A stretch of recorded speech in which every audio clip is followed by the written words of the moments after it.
Ya, oke. Assalamualaikum warahmatullahi wabarakatuh. Selamat pagi anak sekalian, ya, atau mungkin selamat siang buat kalian semuanya yang terhitung jam berapa kalian ada pelajaran.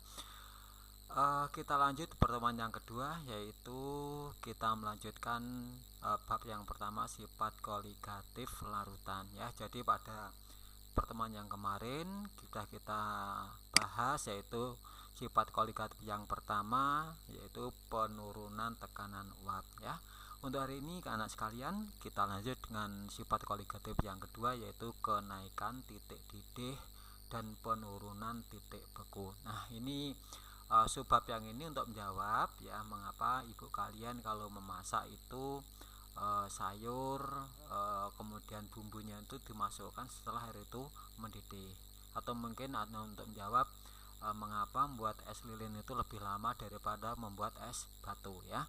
Nah, ini nanti untuk menjawabnya mohon diperhatikan sungguh-sungguh ya, sebab nanti pada akhir kegiatan kita ada soal latihan yang nanti masuk tugas yang kedua ya. Tugas kode nanti lagi-lagi kami sampaikan, mohon dikerjakan di lembaran, kemudian difoto di bawah PDF, lalu dimasukkan ke Google Drive ya. Kemudian nanti masuk ke Google Drive, dimasukkan ke kantong tugas ya. Nah, baik ini sekalian, mari kita mulai memperhatikan diagram PT ya. Jadi ada diagram PT, P itu tekanan, T itu suhu ya. Untuk air, jadi ini kita ngomong air dan larutan dalam air ya. Nah, ini ada semacam apa nih, kayak ketapel gitu ya. Nah, ini ada gambar sebenarnya sekalian, ada beberapa garis ya, yang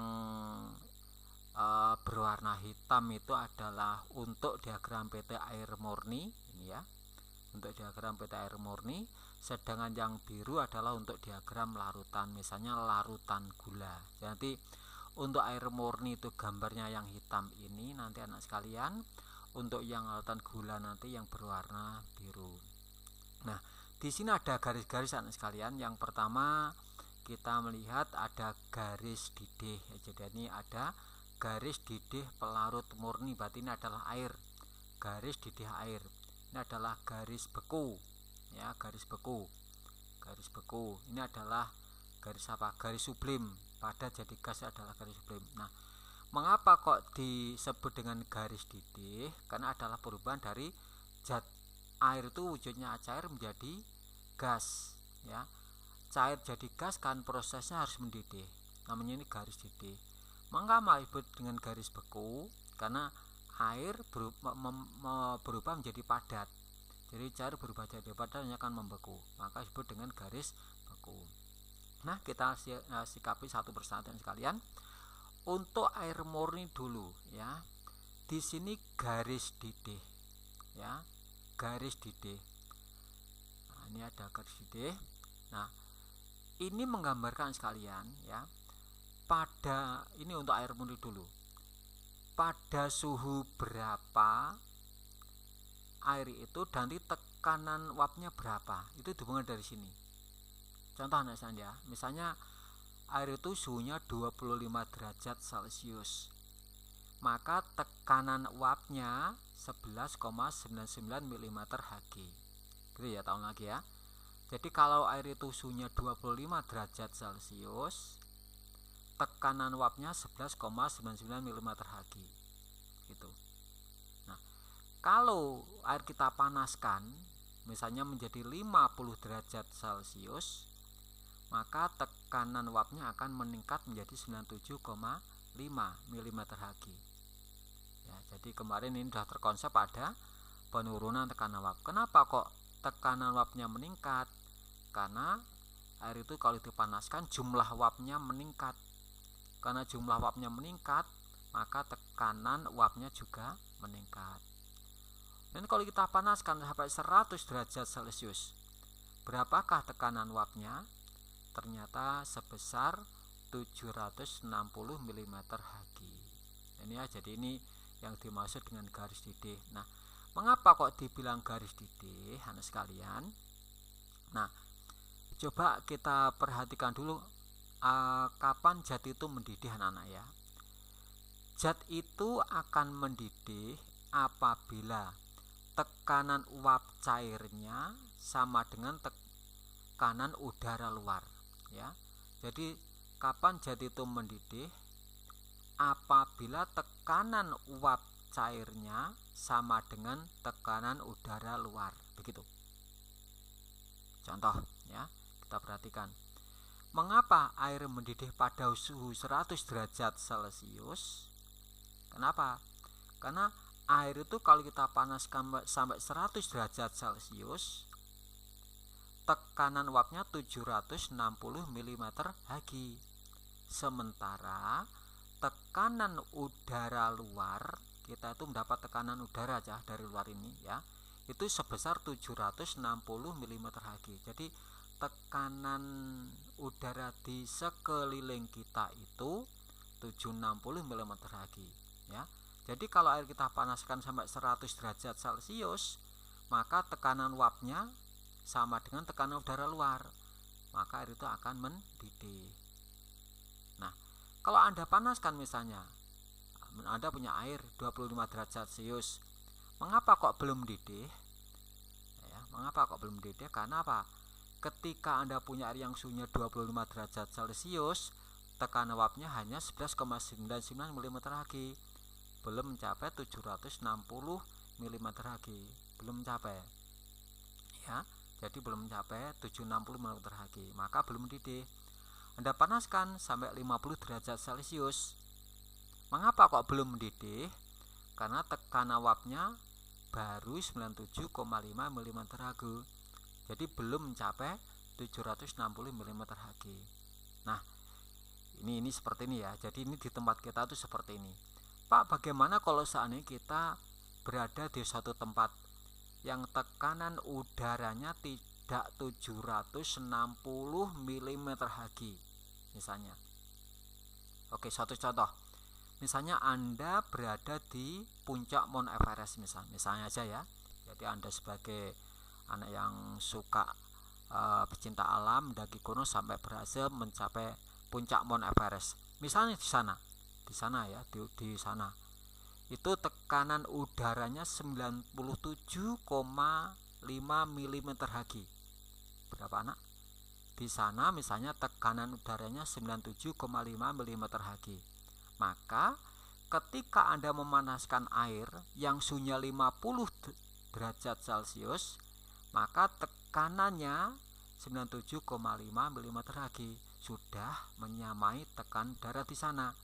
Maka air pada 50 derajat Celcius sudah mendidih. Berarti nggak panas anak-anak sana itu.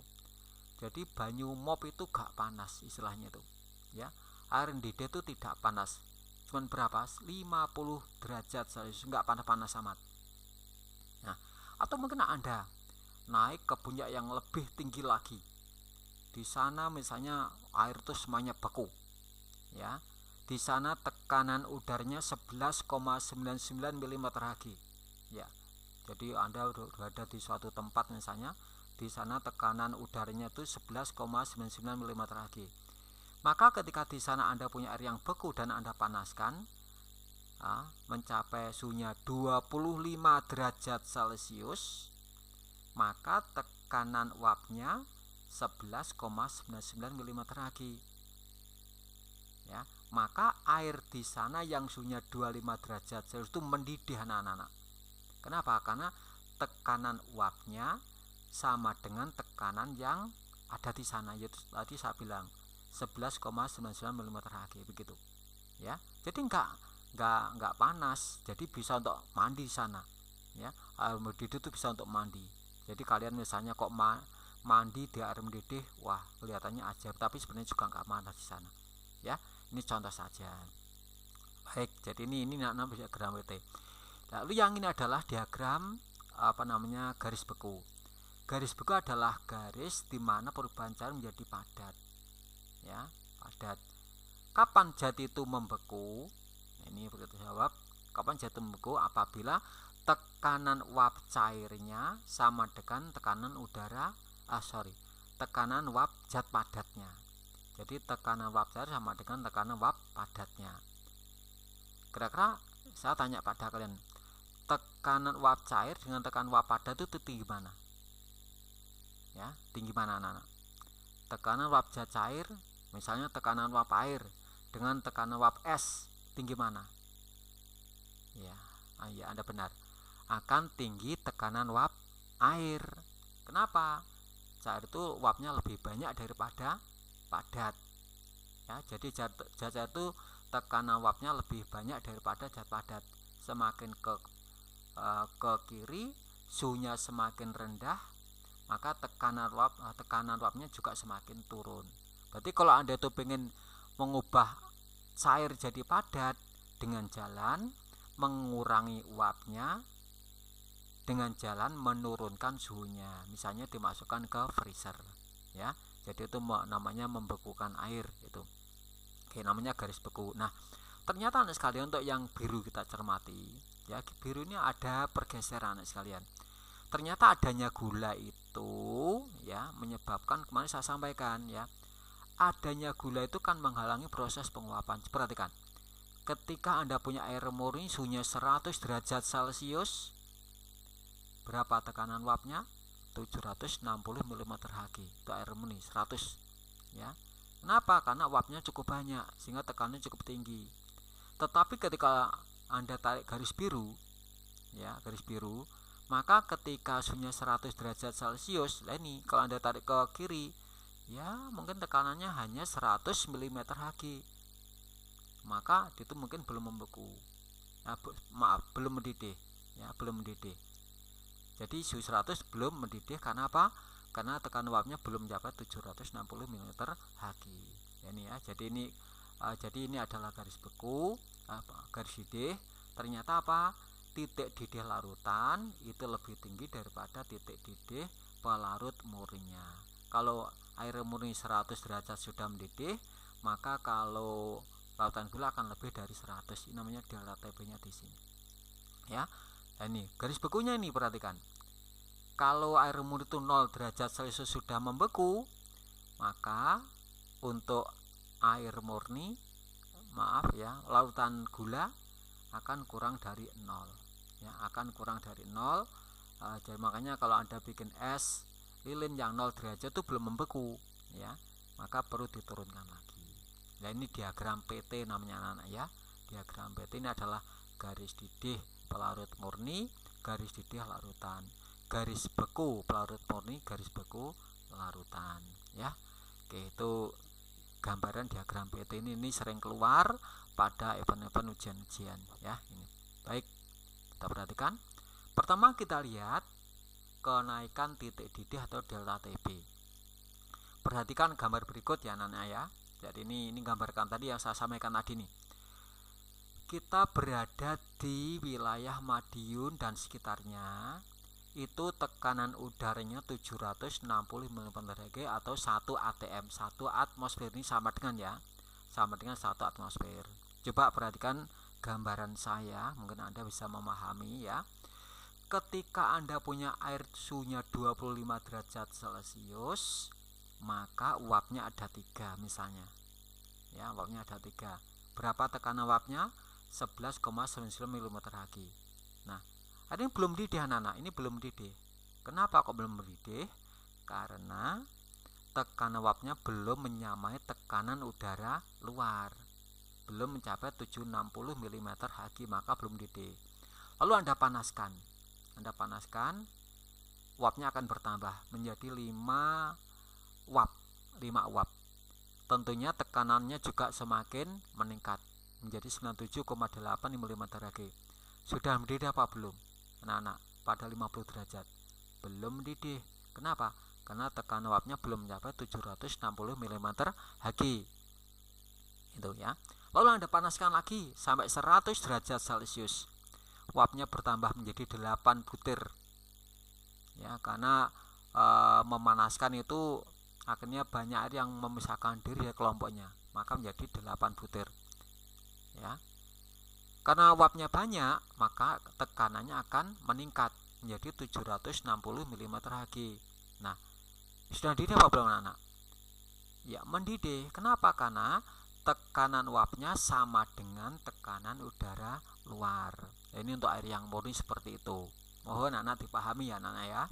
Jadi kapan jatuh itu mendidih ya, dipahami seperti ceritanya seperti ini. Nah, sementara kita melihat larutan gula. Coba anak-anak larutan gula ya. Pada larutan gula ada gula, di mana gula itu menghalangi proses penguapan dari air sebagai pelarutnya itu ya. Menghalangi penguapan dari airnya itu. Kalau tidak ada gula, jumlah uapnya itu ada 3 anak-anak. Ternyata kalau ada gula menjadi susut. Kenapa? Karena adanya gula itu menjadi seakan-akan lengket sehingga itu susah untuk melepaskan diri dari kelompoknya. Ya, maka uapnya yang kalau nggak ada gula itu ada 3, ini cuma 2. Tentunya tekanan uapnya juga kurang dari 11,99 mm Hg. Ya kan ya? Jadi kan tekanan uap tergantung pada jumlah uapnya. Ya, itu. Kalau Anda panaskan sampai 50 derajat Celcius, ternyata uapnya belum capai 5 anak-anak sekalian. Kalau air murni kan ada 5 uap, karena tidak ada gula maka mudah menguap. Tapi ketika ada gula, maka proses penguapan akan sulit, maka cuma ada 3 uap. Maka tekanannya pun tentunya kurang dari 97,8 mm Hg. Maka dia pun belum mendidih. Nah, kita panaskan terus. Ya, kita panaskan terus, maka uapnya bertambah. Kalau tidak ada gula, uapnya bisa 8 butir. Ya, tetapi kalau ada gula cuma 5 butir. Karena 5 butir, maka belum mencapai 760 mm Hg. Makanya kalau Anda punya larutan gula dipanaskan sampai 100 derajat Celcius, dia belum mendidih. Kenapa kok belum mendidih? Karena tekanan uapnya belum mencapai 760 mm Hg. Kenapa belum mencapai 70 mm Hg? Karena jumlah uapnya lebih sedikit daripada air murni. Gitu ya. Lebih sedikit daripada air yang suhunya sama-sama 100 derajat Celcius gitu. Nah, apa yang Anda lakukan supaya nanti mendidih? Tentunya dipanaskan lebih lanjut anak-anak. Lebih lanjut supaya mendapatkan uap yang sebanyak 8 ini. Ya, yaitu dengan pemanasan berlanjut. Nah, misalnya ya artinya akan suhunya lebih dari 100 derajat Celcius. Kalau lebih dari 100 derajat Celcius, maka uapnya bisa mencapai 8, maka tekanannya bisa mencapai 760 mm Hg. Maka larutan gula baru mendidih yang suhunya di atas 100 derajat Celcius, yaitu besarnya delta TB. Ini yang dimaksud kenaikan titik didih. Paham anak-anak ya? Jadi paham. Nanti kalau nggak paham, video bisa di-download ya, di-download, jangan dibuang, tapi nanti disimpan dalam laptop kalian. Jadi nanti pembelajaran kimia video pertama ini, kedua ini, ketiga ini nanti ya. Jadi berupa video-video semua nanti. Mungkin Vicon atau yang lainnya banyak berupa video ya. Oke ya, jadi ini gambaran dari kenaikan titik didih. Ya, paham ya ini ya? Oke. Jadi ini adalah nek gula larut nek air murni itu 100 derajat Celcius sudah 760 mm Hg, sudah mendidih. Tapi kalau adanya gula, tekanannya kurang dari 760 ya, karena jumlah uapnya lebih sedikit ya, belum mendidih dia, maka perlu dipanaskan lebih lanjut supaya uapnya menjadi lebih banyak ya, sehingga tekanannya bisa mencapai 760 mm Hg. Oke ya, jadi ini gambaran untuk kenaikan titik didih. Nah, besarnya kenaikan titik didih delta TB dirumuskan delta TB sama dengan M kali KB. Delta TB itu kenaikan titik didih. Hati-hati anak-anak ya, bahasanya bukan penurun tapi kenaikan titik didih. M itu molalitas larutan. Sudah Anda terima di kelas 10 dulu. Molal sama dengan G per MR kali 1000 per P ya. G per MR kali 1000 per P.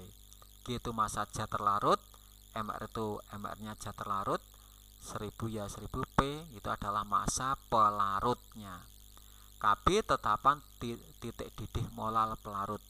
Sehingga kalau kita substitusi M dengan ini, maka delta TB sama dengan G per MR kali 1000 per P kalau KB, atau mungkin KB kali G per MR kali 1000 per P, boleh ya, terserah kalian, tidak masalah itu. Nah, G adalah massa zat terlarut gram, MR massa molekul reaktif zat terlarut, P adalah massa pelarut ya. Jadi rumusnya biasa banget ini, biasa sekali. Jadi yang penting ini justru yang sulit bukan rumus delta T, tapi yang ini nanti molalnya itu yang jadi masalah. Itu mesti nanti kamu dihadapkan dengan soal yang molalnya itu belum diketahui ya, mungkin tanyakan gramnya, MR-nya, atau mungkin P-nya, atau mungkin bentuk persennya nanti ya, atau mungkin bentuk yang lainnya nanti ya. Jadi mungkin persennya begitu, jadi nanti harus molal dipahami betul. Oke, kelas 10 itu ya kalian terima. Oke. Lalu titik didih larutan. Nah, karena titik didih tadi ada kenaikan titik didih, maka titik didih larutan sama dengan titik didih pelarut murni. Kalau air murni berapa? Air murni 100 ditambah kenaikan titik didihnya. Ya, kalau naiknya itu 1 derajat berarti ya 100 tambah 1. Naiknya 2 berarti tambah 2 dan seterusnya ya. Maka titik didih larutan sama dengan titik didih pelarut murni plus delta TB. Nah, ini jadi ini kenaikan ya, hati-hati ya. Jadi ada tanda plus karena ada kenaikan, tanda plus karena ada kenaikan. Oke, sekarang yang berikutnya kita gabung dengan penurunan titik beku atau delta TF, maaf ya. Jadi ini delta TF, delta TF. Nah, delta TF ya, ngetiknya masih keliru ya. Nah, sekarang kita cek dulu membeku. Apa membeku? Membeku adalah perubahan wujud dari wujud cair menjadi wujud padat. Itu namanya membeku. Suatu zat akan membeku apabila tekanan uap cair sama dengan tekanan uap padatnya. Karena membeku akan ada perubahan dari cair jadi padat. Cair itu uapnya lebih banyak, padat uapnya lebih sedikit. Ya. Sehingga jika kita ingin membekukan zat cair, berarti harus mengurangi tekanan uapnya dengan jalan menurunkan suhu zat itu. Ya, paham ini ya? Dari diagram PT ternyata adanya zat terlarut menyebabkan penurunan titik beku. Nah, ini ya, penurunan titik beku. Baik. Besarnya penurunan titik beku delta TF dirumuskan delta TF sama dengan M kali KF. Jadi sama dengan delta TB anak-anak ya. Jadi sama dengan delta TB. Kalau delta TB kan delta TB sama dengan M KB ya. Kalau delta TF M kali KF. Delta TF penurunan titik beku, M itu molalitas larutan, sama anak-anak M itu molal G per MR kali 1000 per P ya. KF titik tetapan titik beku molal pelarut murni. Sehingga delta TF sama dengan G per MR kali 1000 per P kali KF. Ini asalnya dari M kita substitusi dengan G per MR kali 1000 per P ya. G massa zat terlarut gram, nanti satuannya MR massa molekul reaktif zat terlarut, P massa pelarut ya. Oke, contoh soal ya, contoh soal. Udah, jadi ini intinya sudah selesai, rumusnya cuma itu saja ya. Delta TB MKB, delta TF MKF ya, itu rumusnya itu aja. Oke, contohnya adalah ini. Tentukan titik didih dan titik beku larutan berikut. A. Urea CONH2 2 kali 30 gram dalam 500 gram air. Berarti ini ureanya 30 gram, massa zat terlarutnya, airnya massa pelarutnya 500 gram. Ini sebagai G, ini sebagai P. Ya, contohnya gini ya. MR-nya urea 60. Tanyakan dua nanti, titik didih dan titik beku larutan. Glukosa C6H12O6 18 gram dalam 10 gram air. MR glukosa 180. Ini ya. Berarti ini sebagai G-nya massa zat terlarutnya, airnya sebagai pelarut. Ya, ini. Jawab. Contoh yang pertama, larutan urea dulu. Delta TB G per MR kali 1000 per P kali KB. 30 ini anak-anak ya, per 60 ini ya. Nah, MR-nya 60 kali 1000 per 500 kali 0,52. Maka delta TB Anda hitung 0,52 derajat Celcius. Mudah banget. Ya. Mudah banget. TB larutan sama dengan 100 tambah delta TB karena naik 100 tambah 0,52 berarti 100,52 derajat Celcius. Saya sudah selesai. Naiknya 0,2 maka menjadi 100,52. Delta TF nya berapa? Sama anak-anak. Delta TF G per MR 1000 per P kali KF. 30 per 60 kali 1000 per 500 kali 1,86. Ya, G nya 30, MR nya 60, P nya 500, 1,86. Yang beda sini 1,86 ini ya. Maka delta TF 1,86 derajat Celcius. Maka TF larutan 0 kurangi 1,86 jadi min 1,86 derajat Celcius. Ini ya. Glukosa G nya tadi 18. Nah ini P nya tadi 10. Nah, 18 per 180 ini.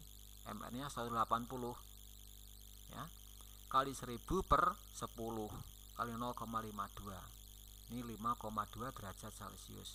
Maka TB larutan 100 tambah 5,2 berarti 105,2 derajat Celcius. Berapa delta TF nya? Sama, G nya 18, MR nya 180, 1000 per 10 1, jadi angka ini dari sini tadi lah. Nah, ini G nya 18, P nya 10, MR nya 180. Nah, ya, 18,6 derajat Celcius. Maka TF nya larutan 0 kurangi 18,6 karena air murni itu dibekunya 0 derajat anak-anak ya. 0 derajat, 0 kurangi 18,6. Kalau bukan air ya jangan 0 ya. Kalau bukan air jangan 0. Ini tergantung zat pelarutnya itu apa, termasuk yang 100 ini tadi ya, yang 100 ini tadi apa, ini yang 100 ini tadi juga tergantung pada apa namanya itu zat pelarutnya. Ini tadi kalau air itu 100 titik didihnya ya, kalau air itu 0 titik bekunya itu, jadi tergantung pada zat pelarutnya. Oke, 2 ini contoh.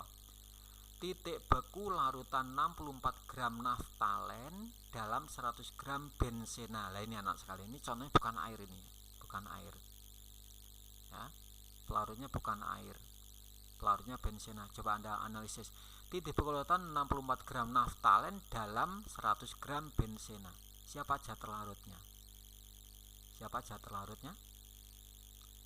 Naftalen ya kan? Kan dalam benzena, berarti benzena sebagai zat pelarut. Berarti ini zat larut 64 gram berarti G, pelarut benzena berarti P ya. Ini titik bekunya 2,91. Jika titik beku benzena murni ya, jadi ini benzena murni sebelum dikasih naftalen itu 5,46 derajat Celcius. Setelah dikasih naftalen turun menjadi 2,91. Berarti delta TF nya berapa? Penuhnya berapa bisa dihitung ya. Tuh. Oke. Dan tetapan titik beku molar benzena 5,1, maka tentukan massa molekul reaktif naftalen. Tentukan massa molekul reaktif naftalen. Tanyakan MR-nya, Nana ya. Tanyakan MR-nya. Nah, ini jawab delta TF MKF. Delta TF adalah M itu G per MR kali 1000 per P kali KF ya. Delta TF-nya adalah berapa? Kalau nggak ada naftalen itu 5,46, kalau ada naftalen 2,91, maka turunnya 2,55 derajat Celcius. Ya kan? Maka 2,55 sama dengan 6,4 per MR. Ya ini mestinya 6 64 terus nggak masalah ya. Jadi kok sini 6,4 ini 64, nanti kalau ada pergeseran intinya aja yang penting angkanya aja dimasukkan. 6,4 ini diganti aja 6,4 ya anak ya. 6,4 kali 1000 per 100 kali 5,1. Ini tetapan itu K ya, berarti 5,1. MR nya bisa dihitung sama dengan bla bla bla bla 128. Nah, jadi ini masalah teknis matematika. Saya yakin Anda kelas 12 sudah nggak masang hitung seperti ini ya, teknis matematika. Ini diganti 6,4 aja soalnya diganti 6,4 gitu ya. Oke, ini contoh yang kedua. Contoh yang ketiga, berapa berat gula yang harus dilarutkan untuk menaikkan titik didih 250 ml air menjadi 100,1 derajat Celcius pada tekanan 1 atm jika MR gula itu 342 dan KB 0,5 ya. Jadi ini kelihatannya zat pelarutnya air tapi enggak gram, tapi tahulah ya, air itu rho-nya masanya 1 gram per mili, 1 mili 1 gram, 2 mili 2 gram, 200 mili 250 mili 250 gram, berarti nanti P-nya 250. Berapa berat gula, berarti G-nya ditanyakan ya. Menjadi 100,1. Kalau air itu 100 menjadi 100,1 berarti naik 0,1 derajat Celcius. KB-nya 0,5. Oke, jawabnya delta TB G per MR kali 1000 per P kali KB. Delta TB-nya 100,1 kurang 100 menjadi 0,1, maka 0,1 sama dengan bla bla bla bla ya. Masa gula ditanya 342 1000 per 250 0,5 terusnya ya. Maka nanti masa gulanya ketemulah 17,1 gram. Ini teknis matematika ya. Ini contoh saja, nanti silahkan Anda pelajari lagi. Oke, sekarang yang terakhir yaitu soal latihan, yaitu tadi rumusnya ya. Nih, 3 gram zat X yang dilarutkan dalam 100 gram benzena menghasilkan kenaikan titik didih sebesar 0,54. Kenaikan berarti delta TB ya. Bila diketahui kenaikan titik didih molal benzena KB 2,7, maka massa molekul relatif dari zat X adalah titik-titik ya. Ditanyakan apa anak-anak? Massa molekul relatif. Apa rumusnya? Delta TB sama dengan G-nya 3 kan per MR kali 1000 per 100 kali KB 2,7 bla bla dihitung. Oke. Nomor 2. Pada pembuatan sirup, kekentalan diukur dengan mengamati titik didihnya. Penelitian menunjukkan bahwa sirup yang baik harus mendidih pada suhu 104 derajat Celcius. Berarti delta TB-nya berapa anak-anak? 4 derajat Celcius ya kan? Kalau air ini kan 100 menjadi 104, berarti naik 4 derajat Celcius. KB 0,5. Jika sirup itu memakai gula pentosa, MR-nya 150, maka konsentrasi gula dalam sirup adalah berapa persen? Ya, maaf ini anak, ini agak ribet ya. Tetap Anda rumusnya adalah menggunakan rumus delta TB sama dengan MKB. Delta TB-nya 4, M-nya belum tahu, KB-nya 0,5, maka M-nya ketemu. Nah, satuan molal nanti tugas Anda mengubah menjadi persen. Ya, ngubah molal jadi persen sudah Anda terima di kelas 10. Tugas Anda apa molal?